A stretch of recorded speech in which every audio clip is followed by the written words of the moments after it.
Part 1 मध्ये तुम्ही पाहिलं जसं आम्ही नांगर तासाचं दर्शन घेतलं. मग नांगर तासाचं दर्शन झाल्याच्या नंतर आम्ही फायनल निघालो शंभू महादेवाकडे. मी जातच होतो की तेवढ्यामध्ये आमचा मित्र एवढा गाडी चालत होता ना, त्याला म्हणलं बाबा सावकाश घे, आपल्याला तिथपर्यंत पोहोचायचं सुद्धा. मग मित्राला असं सांगतच होतो तेवढ्यामध्ये शंभू महादेव आलं. आणि जसं आम्ही आतमध्ये प्रवेश करत होतो लगेच मला ही टाचोटाच भरलेली विहीर दिसली. मग इथं सुद्धा दर्शन घेतल्याच्या नंतर आम्ही निघालो आतमध्ये. आणि इथं कॅमेरा आतमध्ये अलाव नव्हता. मग फायनली आम्ही दर्शन करून शेवटी आलो जत्रामध्ये.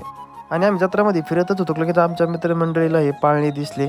पण आमच्या मित्राला पाळणा खेळायचं होतं, पण त्यासाठी संध्याकाळ होईपर्यंत इथं थांबावं लागत होतं. संध्याकाळपर्यंत थांबणं शक्य नव्हतं. मग फायनल निघालो आम्ही परत.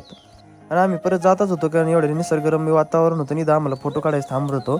मग या घाटावर आलोच नाही लगेच आमच्या मित्रानं आमच्या गाडीची चाबीच हरपून टाकली. मग ही चाबी काही सापडत नव्हतं. मग फायनल मित्रमंडळीला म्हणलं चला फोटो तरी काढून घ्या. मग काही वेळ इथं फोटो काढल्याच्या नंतर आम्ही शेवटी निघालो आमच्या घरी. आणि घरी जातच होतो तेवढ्यामध्ये आमच्या मित्रमंडळींनी सांगितलं की इथं ओंकारेश्वर सुद्धा जवळ आहे, त्याचं सुद्धा दर्शन घेऊन जाऊ. मग ओंकारेश्वरचं दर्शन घेतलं आणि इथं सुद्धा छान बांधकाम सुरू होतं. मग दर्शन करून फायनली आम्ही जातो घरी. तोपर्यंत मित्रांनो तुम्ही फॉलो करून घ्या.